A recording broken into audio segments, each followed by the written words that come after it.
ئەمکاتتان باش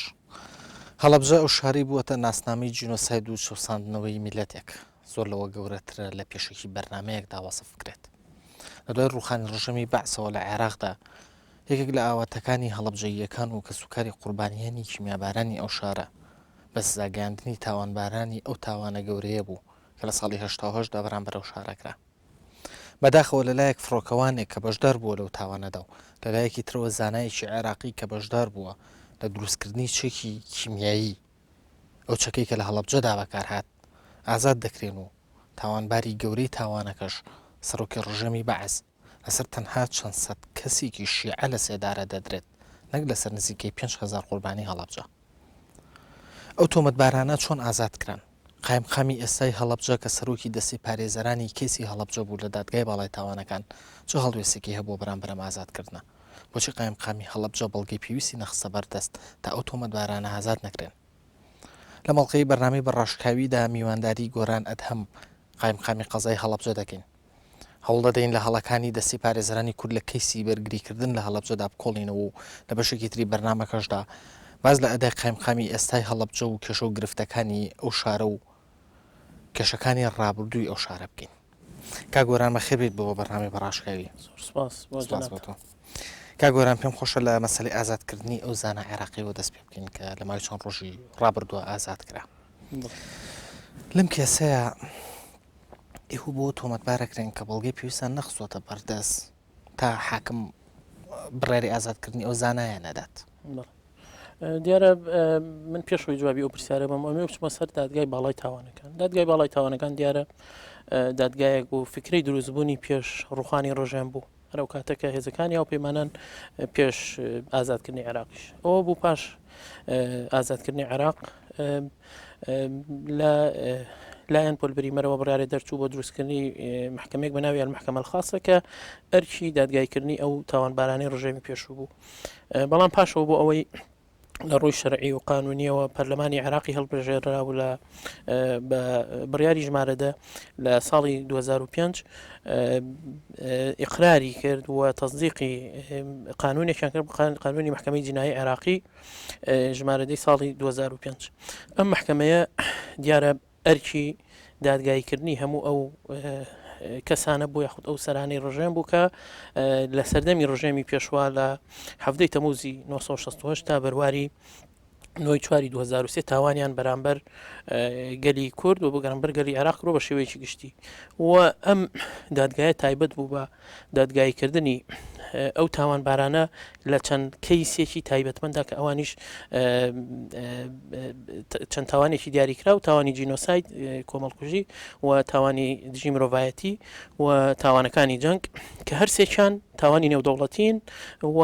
عقوبەکان بەپێی قوانین لە یاسا نێودەوڵەتیان یاخود لەو قانونەیە ئەگاتە یادا دیارە ئەم دادگایە ئەوە بوو سەرەتایە بە دادگای دوجێ دەستی پێ کرد چونکە بە حکمی ئەوەی کام کەیسی زووتر ئەوراقی بگەشتایەتە محکەمە ئەو کەیسە ئەبێنرا و زەڵتێکی هەبوو لایەن هەم خەڵکی عێراقەوە کە سەرۆکی ڕژێمی پێشوو بە تایبەتی سەدام حوسێن دادگایی بکرێەوە لە بەرچاوی خەڵک بە سزای خۆی بگات و زەڵتێکی زۆر هەبوو دیارە ئەوە بوو بە کەیسی دجێل دەستی پێکرد و پاش ئەوە چەند کەیسێکی تر بینرا لەوانە کەیسی ئەنفال و کەیسی کوردە بەرزانیەکان و جینۆسایدی بەرزانیەکان و کەیسی کوردە فەیلیەکان و کەیسی جمعی خوێناوی چەنەها کەیسی تر کە ئەتوانم بڵم تا حدێکی زۆر باش دادگای باڵای تاوانەکان بە حیادی و بێ ئەوەی دەستکاری بڕیارەکانی بکرێەوە بێ ئەوەی زەختی تەواوی لەسەر بێ توانرا دادگایەکە بەباشی بەڕێوە ببرێت ئەوە بوو لەم فترەی دواییە پاش ئەوە دادوەرێک دانرا بە بڕیارێکی توانم بڵم نایاسایی لەلایەن ڕێز وزەرای عێراقەوە بە تەواوەتی بارودۆخی دادگاکە گۆڕا و لابرنی سەرۆکی پێشووی دادگا نازم العبودی تەسیرێکی زۆر خراپی هەبوو و پەلەکردنێک کرا بۆ ئەوەی کەیسەکان بە تەواوەتی یەکلایی بکرێنەوە نازانین لە بەرژەوەندی چێ دیارە بەداخەوە کە ئێمە کۆمەڵی دادوەری کوردی باشمان هەبوو کە کاری باشیان کرد فعلا لە کەیسەکانی هەڵەبجە و لە کەیسەکانی ترا بەڵام بەداخەوە ئێمە تووشی شۆک بووین بە ئازادکردنی ئەو تاوانبارە مححمود بیلار فەرج سامەڕایی کە لە کەیسی راپەڕینینەوە یەکە ئازاد کرا من بۆ جوابی جەنابیش من خۆتزانی لە 2 ساڵ زیاترە قامی هەڵەبجەم و ئەوەی کە کردومە پاش ئەوە هەمووی وەکو لزامێکی ئەخراقی بەرامبەر خەڵکی هەڵبجەوە بەرامبەر نەتەوەکەم و ئەو کارانش کە کردومە متابعی دادگاکەم کردووە وەکو ئەرشێکی ئەخلاقی کردومە نەک وەکو ئەرخێکی وەزیفی و ئەمتوانم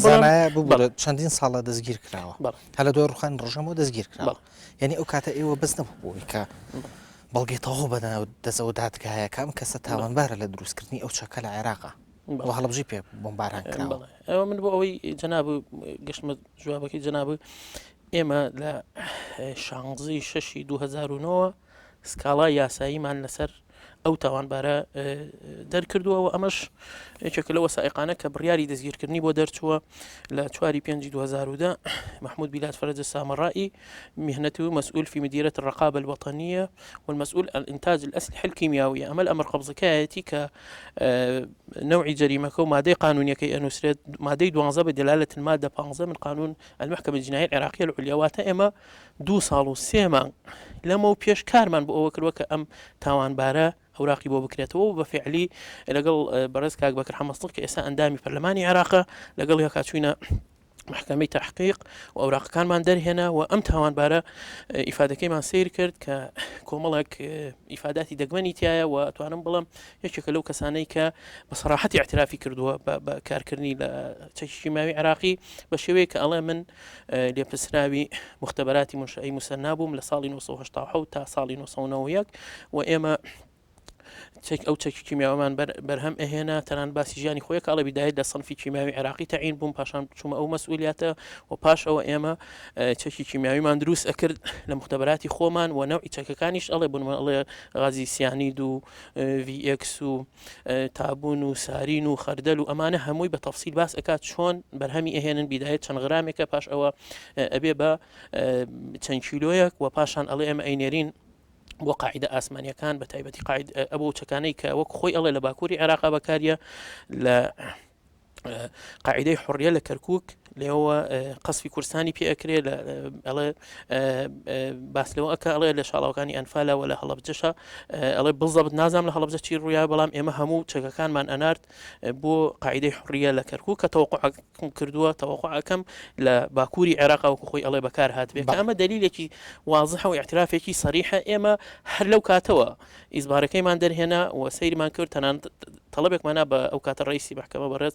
محەممەد عرێبی بوو و بەفعلی طلبەکەی ناردین بۆ محکمەی تحقیق و ئەوراقیشی بۆ کرایەوە بەڕێز کاک لوقمان عەبدولقادر کە سەرۆکی کۆمەڵی قوربانیانە خۆمان بردمان بۆ ئەوێ ئیفادەکەی وەرگیرا و لەسەر ئەوە نەک ئەمر قەبزی ئەم تاوانبارە کۆمەڵێک تاوانباری تریش کە لەوانە بۆی هەر ناوەکانی پێ بڵم عامر محەممەد ڕەشید کە مەسئول بوو لە تەسنی عسکەری عێراقیەکێک و لە معاونەکانی حسین کامل و هەروەها تەنانە تارق عەزیز کە وتومان ئەو تەسیلاتی کردووە لە ڕێگەی وەزارەتی خارجیەوە و هەروەها مزاحم صعب الحسن كمسؤولة لقيادة قوي جوي عراقي لكيسي نويك آزاد كرا وأويش آزاد كرا وكا أملنا منطق ونعقل قبولي أكا كيسي هبت بلام العيني كاتشا تاوان بار آزاد بكري بله أقرأوا دان بياناني خوي به كواتا شون آزاد كرا والله من حسكم أو برسالة راستي محكمة جنائية عراقي بكين يعني براسي إيوه كيسي من دواي بارزربون لكيسي لكيسي هەڵەبجە 3 ساڵ باشتر نەبوو کە ئێوە بدوێدا چوون بۆ ئەوە بکەن کە لە ڕێگەی ئەو بەرپرسانەی کوردۆ ئێستا لە بەغان ڕێنێنەوانە ئازاد بکرێن بەڵێ ئێمە بەڕاستی بە حکومەوەی من قایم قامم و بەڕێز کاک بەکر حەمەزدیقیش ئەندامی پەرلەمانە بەڕاستی ئەسڵ ڕێگەش نادرێ بچین ناو محکەمەکە دوای ئەوە محکەمەکە بۆەوەی جوابەکە بەمەوە بەتەئکید ئەو محکەمەیە هەروە ئاسان نییە هاتوچۆکردنی دیارە ئێمە ناتوانین پارێزەرایەتی بکەین بەڵام جەوهەری مەوزوعەکە ئەمە نییە جەوهەری مەوزوعەکە ئەوەیە ئەم تاوانبارە لە کەیسی ئەنفالە و لە کەیسی هەڵەبجەیە داوا کراوە و ئەوراقی لەسەر بووە و ئەو دادوەرەش کە دادگایی کردووە و ئیفراجی کردووە بەداخەوە کە کووردە زانیوێتی کە ئەمەی هەیە بە دەلیلی چی بە دەلیلی ئەوەی کە خۆی دوای تەواوبوونی دادگاییەکە پاش نزیکەی 6 مانگ لە چواریەکە تەلەفۆنی کرد بۆ وەزارەتی شەیدان و توێتی شتێکی وا هەیە کە فڵان تۆمەتبار ئازاد کراوە و اعترافی هەیە لە هەڵەبجە و ئەنفالەوە دەوری هەیە نفسی دادوەرکە خۆی ئازادی کردووە یاتە لە 6 بڕیاری دەرچوونی ئازادکردنەکەی دراوە بەڵام ئەو هاتووە پاش 6 مانگ پاش ئەوەی کە مەسلەی خانە نشینی و ئەوانەی خۆی تەواو بۆ یەکلایی بۆتەوە هاتووە خەبەری یاوە کە شتێکی وا هەیە کە ئەمە منطق و عقل قبوڵی ناکات چونکە تۆ کە دادوەربی کاتە تۆ تاوانە خێتە سەر و دادوەرە کووردە من ناڵم تاوانە بەڵام ئەڵێم ئەیتوانی کاری زۆر باش بکات خۆی دادوەر بووە ئەیتوانی ئەمر قەبزی دەرکات ئەیتوانی بڕیاری ئەتوانی بیهێڵێتەوە هەتا کەیسەکانی تر یەکلایی ئەبنەوە بە تایبەتی پێی وتراوە کە ئەو داواکراوە لە هەڵەبجە و ئەنفار وەکو ئەو پارێزەرانە بەڕێز کاگناسەکانەبی و کاک عەبدوڕەحمان زێباری کە پارێزەر بوون لە کەیسی ڕاپەڕینەوە یەک بە لائیحە تەسلیمیان کردووە کە فڵان کەس تاوانبارە و تۆمەتبارە و ئەوراقی هەیە لە محکەمەی جینایی عێراقی مەفروض نییە ئازاد بکرێت یعنی کاک گۆران ببوورە یەک پرسیاری زۆر بەس لە هەمووی سیرتر ینی عجیبتر ئەوەیە کە تا ئێستا لە قەزای عێراقیان نەبووە کە من پێڵم فەزیحەی قەزای عێراقی ئەم هەموو بڕیارێک کە دەرئەچێت مودەی تەمیزی مانگێک لەو مانگەیە پاش مانگەکە یاخود لە فترەی مانگەکە ئەم ئەوراقە ئەنێرە بۆ هەیئەی تەمیزی عجایبەکە لەمەیە هەیئەی تەمیزی بە نیسبەت 36 تاوانبارەوە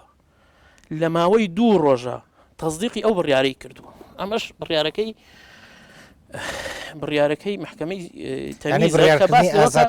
تاوانبارانە بەڵێ ئازادکردنی 11 تاوانبار و ئیدانەکردنی 23 تاوانباری تر بەڵام عجایبەکە لە چیایە عجایبەکە بێجگەلەوەی کە ئەمانە نۆ بە 2 ڕۆژ چۆن ئەتوانی ئەم هەموو ئەوراقی بخوێنێتەوە و 36 تۆمەتبار مووقفی قانونیان ببینێ و ئیفادەی سکاڵاکار و ئیفادەی شایەت ببینێ لە ماوەی 2 ڕۆژە لە هەمووشی سیرتر بەرواری بڕیارەکە هەشتی حوتی 2011 یعنی عجایبەکە لەوایە ئەو ڕۆژەی کە بڕیارەکەی تا دەرچووە کە ئەمە بڕیارەکەی دادگایە لای منە ڕۆژی جومعاکە ئایا هیچ دادگایەک ڕۆژی جومعە هەبووە هەیە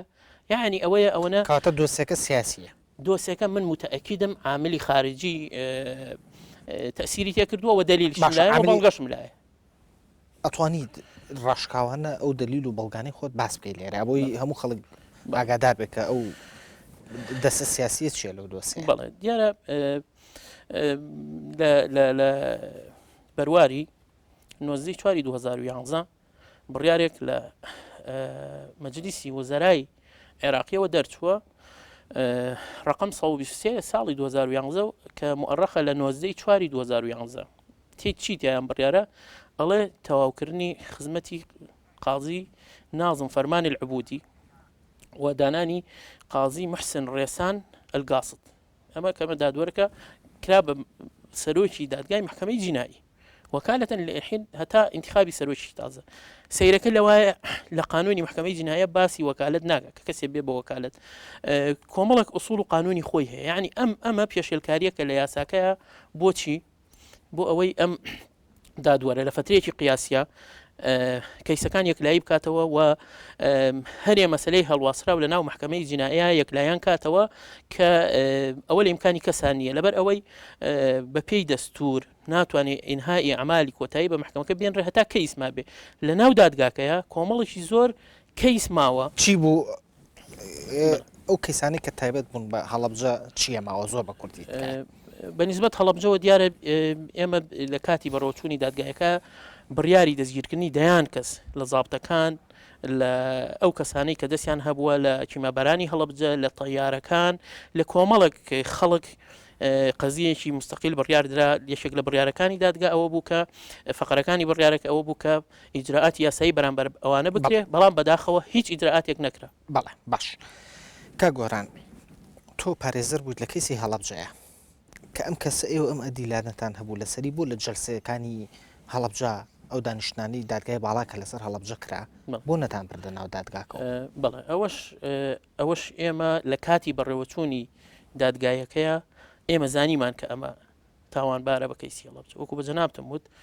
لە کاتی بەڕێوەچوونی کەیسی هەڵەبجەیە زانیاریمان وەرگرت کە لە ڕاپەڕینینەوە یەکا کەسێک گیراوە اعترافێکی هەیە کە ئەڵێ ئێمە غازی CS-مان بەکارهێناوە بەڵام بەر خەڵکی ڕاپەڕی و لە کەربەلا ئێمە ئەو کاتە زانیمان ڕاستە خۆ تەڵەبمان نابە دادگا و دادگا داوامان کرد تەنانەت وەکو شاهێدیش بانگ بکرێ بۆ ئەوێ بەڵام بە حکمی ئەوەی مەرحەلەی شهادەت تەواو بوو فریا ئەوە نەکەوت محکەمە بیهێنێ بەڵام نووسراوی بۆ کردین بۆ محکەمەی تحقیق ئیجراعاتی یاسایی لەگەڵا بکرێت و ئەوە بوو ئەو ئەمر قەبزانە لەلایەن دادگاوە دەرچوو لە 4/5/2000 واتە ئێمە ئیجراعاتی خۆمانمان کرد فایلی هەیە بەڵام هەڵی گەورە لە چیایە هەوڵی کوژندە لەوایە کە کەیس هەیە ئەم ئەوراقە هەیە بەڵام لە عینی کاتیشە ئازاد بکرێ یعنی گوناحەکە و تاوانەکە هەمووی لە ساسە ئەکەوێتە سەر ئەو جیهەتە چونکە هەموو کەس ناتوانێت بچێت ئەو دادگایە و هەموو کەس ناتوانێت پارێزەری هەبێ مەفروزە قانون و محکەمە پارێزەری ئەو زۆر باشە کاگۆران پرسیارێکی زۆر منطقی هەیە لە ساڵی 1970 کیمیابارانی هەڵەبجە ڕوویاوە لە ساڵی 1990ەوە لە مانگی تشتینی دووەم یەکەمی ساڵی 1992ەوە بەعس لە کوردستانە دەسەڵاتی نەماوە ئێوە ڕۆژنە دادگای باڵای تاوانەکان لە ساڵی چەنە لە ساڵی 2005 من خۆم لە 2007 ڕۆژ 2006 چەند ساڵ لە 91ەوە هەتا 2007 چەند ساڵەکە زۆر زۆرەکە ماوەیەکی زۆر زۆرە ئەم ماوەیە کافی نەبوو بووی ئێوە ناوی تەواوی ئەو تاوانبارانی دەستیان هەبوو لە هەڵەبجە کۆبکەنەوە یعنی ئەمەوێ بڵێم ئایا ئێوە کەم تەرخەم نەبوون لەوەی کە ناوی هەموو تاوانبارەکانتان نەبەر کە لەو جەسەیەک سەر هەمویان بەرنەژوور و دادگای بکرێن ئەوەی کە جەناب ئەیڵێ بە سفەتی شخصی خەڵک ئەتوانێت بچێت هەنێ زانیاری بێنێ کۆمەڵی ڕێکخراوەیە زانیاری هێناوە بەڵام ئەو دادگایەک و بە جەنابتم وت ئێمە لە نەوەیەکەوە تا ساڵی 2023 کەسیش خەوی بەوە نەبینی ئەم تاوانبارانە بێتە بەردەستیان و دادگایان بکە هەرچەنە کۆمەڵێک ڕۆژنامە نووس کۆمەڵی خەڵکی باش کۆمەڵی خەڵک لە ڕێکخراوەکان هەتا خەڵکی ناو حکوومەت لە هەوڵی ئەوەیە بۆ ئەو تاوانبارانە بناسرێن بەڵام کەی ئەمانە هەواڵی دادگا کران و ئیجراعاتیان لەگەڵا کرا کە دەستگیر کران پاش ڕوخانی ڕژێمی پێشوو واتە ئێمە هەر زانیارێکیش تەنانەت هەنێک لەو زانیاریانە کە سوودمان لێ وەرگرت بۆ ناو دادگایکردنە لە کەیسی هەڵەبجەیە لە ڕۆژنامەکانە وەرمانەگرت لە خەڵکی ئاسایی وەرمانەگرت لە حیزبەکان وەرمانەگرت بڵێ حیزبەکان ناتوانن ئەمانەتان بدەن ئەو زانایەتان بنێ بۆ نمونە ئەو زانایە ئەو زانایە نەزانرا لە ناو محکەمەی جیناییە تاکەی تا ئێمە پێمانزانی لە مانگی 6 2009 ئەویش بە جۆدی شخصی خۆمان لەگەڵ بەڕێز کاک بەکر حەمەزدق کە ئێستا ئەندام پەرلەمانی عێراق و پاش گەڕانمان بە دوایانە بەڵێ زۆر باشە ئەمە زۆر بە کورتی پێم بڵێ مەترسی ئازادکردنی ئەم پیاوە لە چیە خۆ مۆزوعەکە بەس تەنها ئازادکردن نییە مۆزوعەکە لەوایە کە ئەمانە تاوانێکیان کردووە تاوانی نێودەوڵەتی تاوانی جینۆسایدیان کردووە تاوانی جی مرۆڤایەتیان کردووە تاوانی جەنگیان کردووە ئەمانە گەورەترین تاوانبارن لە مێژووی مرۆڤایەتیە ئازادکردیان بەو شێوە ئاسانە مەغزا و مەقسەدی عقوبە و سزا لە ناوەبات واتە قانونی هیچ قیمەتێکی نامێنێ کە تاوانبارێکی بەو شێوەیە ئازاد بکەی بەڵێ زۆر باشە تەژدیعی خەڵکی تریش ئەکات لە سیاسیەکان کە هەمان تاوان سڵ نەکەنەوە هەم نفسی هەمان تاوان بکەنەوە ئێستا کورد بە چه قانونێک مەحمیە هیچ قانونێکی نییە کە پێ مەحمی بێ لەو تاوانانەی کە تەوقع کرێت لە سیاسیەکانی عێراقەوە بەرامبەری بکرێت کە مەفروزە قانونێکی بەردەوام هەبێ پاش دادگای باڵای تاوانەکانیش قانونێکی بەردەوام هەبێ میلەتەکان بپارێزێ لە تاوانی جینۆساید لە تاوانجی مرۆڤایەتی لە تاوانەکانی جەنگ بەڵێ زۆر باشە کاک گۆران جەنابەت پارێزەر بووی لە کەیسی هەڵەبجە لە دادگای باڵای تاوانەکان من زانیاریەکم لایە کە گوایە تۆ ئاگادار بوویت لەوەی کە تاڕق ڕەمەزان ئازاد کراوە بەڵام قسەت نەکردەوە مەت ئاشکرا نەکردەوە تا دادگا خۆی ئاشکرای کرد بۆ بە هیچ شێوەیەکوانە تاڕق ڕەمەزان هەتا ئەو لەحزەیەی کە بەڕێز دادوەر محەممەد عرێبی لە یەکەم جەلسەی بەڕێوەچوونی کەیسی هەڵەبجە ئێمە نەمانزانی و ئازاد کراوە ئەو دقەیەش کە زانیمان ئازاد کراوە ڕاستەوخۆ طلبێکمان نا بە محکەمە لەگەڵ ئەو بەڕێزە پارێزەرەکان داوامان کرد ئیجراعاتی یاسایی لەگەڵا بکرێ و داوای نووسراومان کرد بۆ پۆلیسی ئەنتەرپۆل کە دادگاکە لە ڕێگەی وەزارەتی ناوخۆ جیهاتەکانەوە داوای بکە و چیشمان کرد داواشمان کرد کە ئەو وتانەی کە هەیە بە نظری اعتیبار وەربگیرەوە بە فعلیش وتەکانی بە نظری اعتیبار وەرگیرا بۆ دادگاکە پاشەوە ئێمە چیمان کرد